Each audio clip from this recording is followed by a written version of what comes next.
The boards are proven with mistake after mistake, they're out their depth, but they won't sell. So what can we do?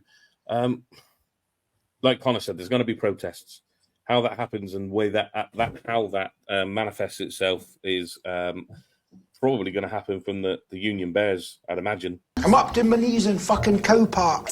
I get stabby with knives. Yeah. In the kitchen. It just feels like such a disconnect at this moment in time, and you can't leave it all at Clement's doorstep, because for as much as, absolutely there is some criticism he's come in for, and rightly so, there's mistakes he's made, there's things he's said that,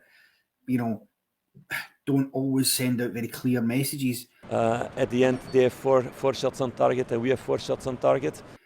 I think it's also unfair to just land it all at his desk and go, there you go. This is how we ended up in the mess with Michael Beale, for example. Another day, man. Because he was basically told, but he was basically given the reins to run the full bloody club from top to bottom, and it ended up in an absolute mess. I can tell there's seats missing. That's all the seats are going for you, what I can see. Half of Scotland are basically annoyed with this. Another half are basically laughing. How you doing? Who's the fault for the delay? Is it construction or is it Rangers? Is it their fault? I think this is part of it for Clement, the pressure on his shoulders.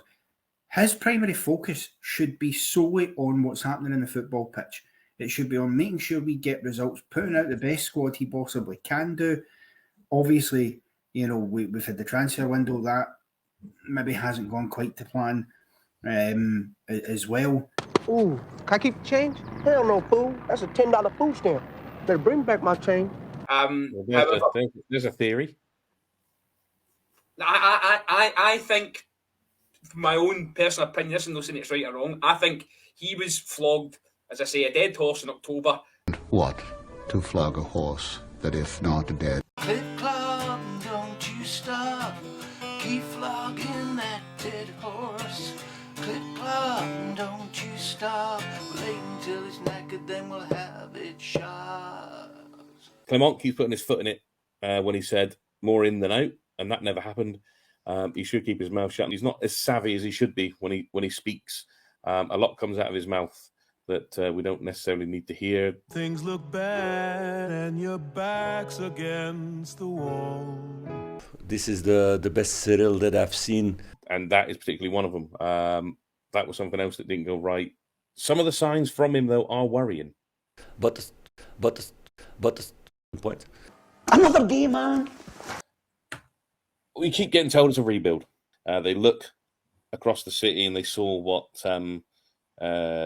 Postecoglou did with Celtic in a short space of time, and they want that to happen at Ibrox as well. The difference between the two clubs, obviously, is the amount of money they've got sitting in the bank. We're going to get a few punches this season, and it's not going to be the season we overly want.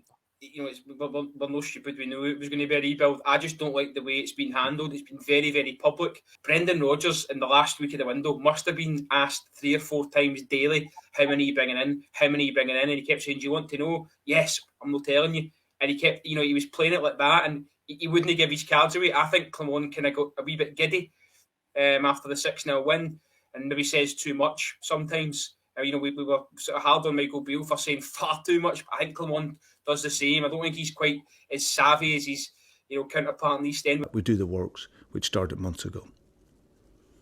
Are we going to get a couple of bloody noses throughout the season? I absolutely think so.